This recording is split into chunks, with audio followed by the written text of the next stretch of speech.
Hello, this is the RPG Crawler, and it's time once again for Indie Game Friday, where each week I take a brief look at an independent role-playing game.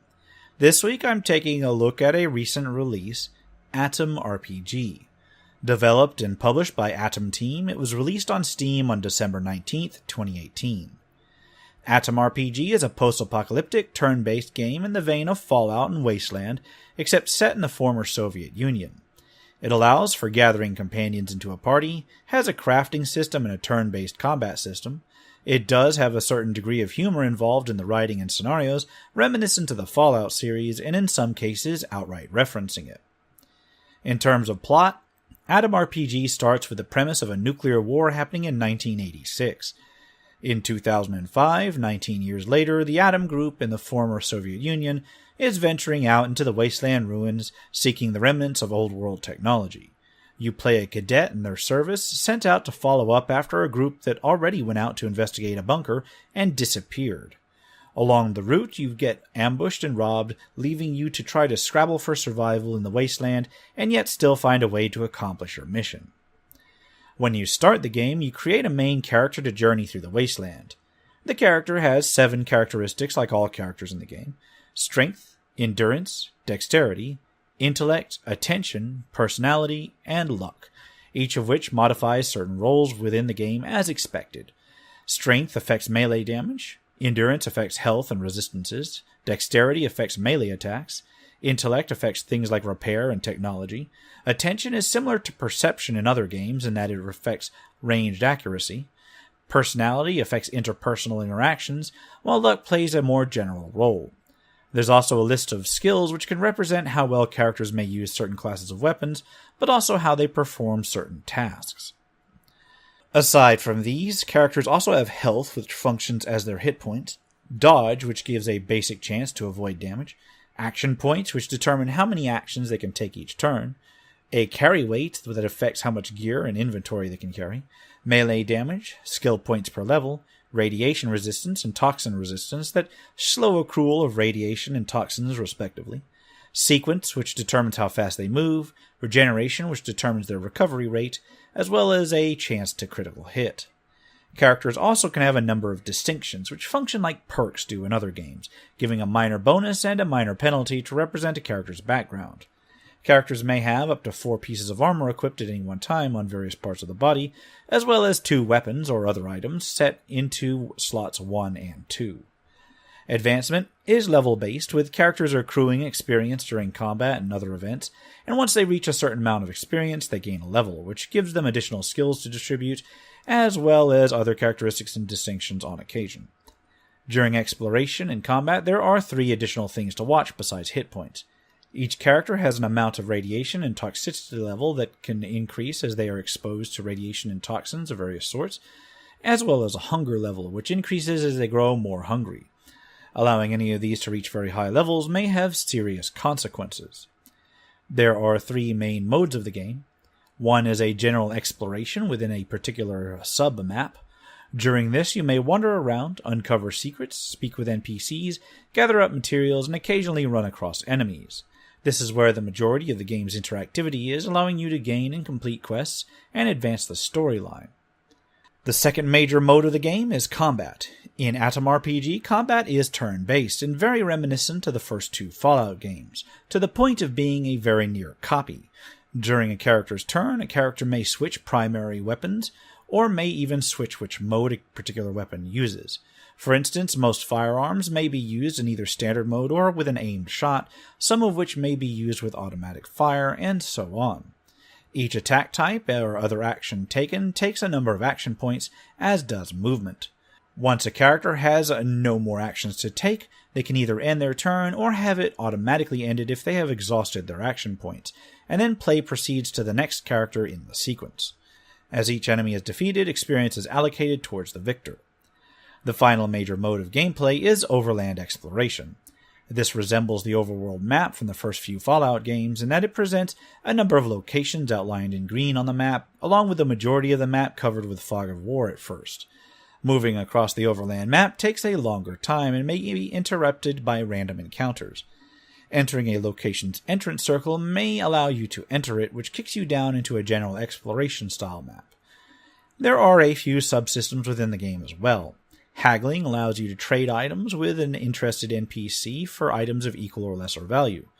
Atom RPG uses rubles to represent their basic currency system, but just as often trade may simply be bartering items versus other items. There is a crafting system as well, which begins with a number of recipes that allow you to combine certain items into finished products.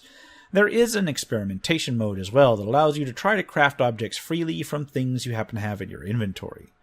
The crafting system allows you to create various weapons and other gear, and actually has a fair bit of flexibility when dealing with certain similar materials, allowing you to use a few different similar types of items within some recipes.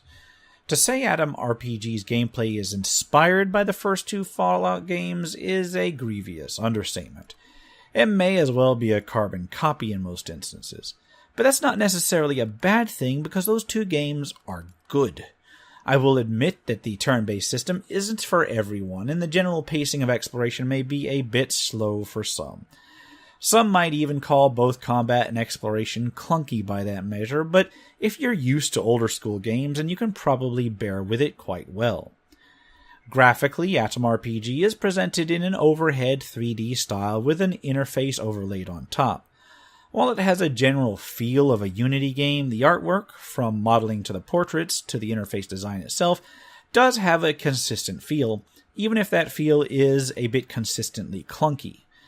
The aesthetic resembles a little bit more of Wasteland 2 and a little bit less Fallout in that regard, although everything from the portraits to the surroundings definitely have a different feel, reflecting the setting in the former USSR. Sound design is alright if a little sparse, although I feel like the intro movie's voiceover definitely needed a native English speaker to do it justice, at least from my point of view, being a native English speaker. In terms of writing, it is generally well done, in terms of the broad strokes of plot and characterization and such. I did have two minor issues.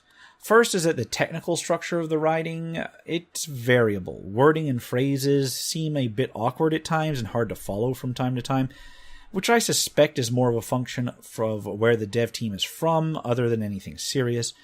It really doesn't detract a lot from the narrative, but it can make for a bit of a variable experience, especially since some of the writing is actually extremely well done. I'm not sure how to explain the inconsistencies there, if they had a couple writers working on different NPCs or whatever. The other issue I had was the humor. Now, Atom RPG does try to mimic, at least in some small parts, some of the humor of the old Fallout series, and that can be hit or miss at the best of times. While the team hits the nail on the head in many instances, there's other places where it falls completely flat, and this is one of those titles where, for me at least, there were more misses than hits. Now, if you combine this with the overall more serious tone that the world presented has, at least at first, with more grounding in real-world backgrounds than some sort of fictional alternate universe, it can make for, again, a somewhat uneven experience. Finally, there does seem to be a bit of a balance issue regarding some of the encounters, although that may be just the fact that this game cleaves to a very old-school style, which is usually something I enjoy. It's just one of those games that you'll likely want to approach in a manner very similar to playing the old Fallout series blind, with extreme caution at first to avoid getting into any truly dangerous situations before you're ready for them. Now, that having been said, all of that having been said, I don't want to make it sound like I'm trashing the game. It's true that the pacing is a bit slow, and the writing is a bit uneven, and the interface is a little bit clunky at times, and the combat balance can be off-putting. But I do really, really like the game, and I'm not sure I can actually point out exactly why. I just inexplicably had a great deal of fun with it in the hours that I was able to devote to it. Maybe it's a situation with the sum being greater than the parts. Now, it may not be a classic like the old early Fallout games, but if you liked those games or enjoyed the newer Wasteland games, then Atom RPG will probably be right up your alley. It is far from a perfect successor to those games, but the spirit is undeniably there, and I have to laud that. I know that I, for one, want to come back and sit down and do a proper long-form Let's Play of this sometime in the near future, although I'm not sure when I could get around to it. Now, it's not for everyone, admittedly, but I do generally recommend it for people who either enjoy post-apocalyptic RPGs or those who just like turn-based combat in their RPGs in general. And on that note, I'm going to wrap it up here. As always, I'll put a link to where you can pick it up in the description below. For now, this has been the RPG Crawler with Atom RPG. If you like what you've seen, remember to leave a like, comment if you've got any feedback, and subscribe for more RPG content, both tabletop and computer. Until next time, take care and goodbye.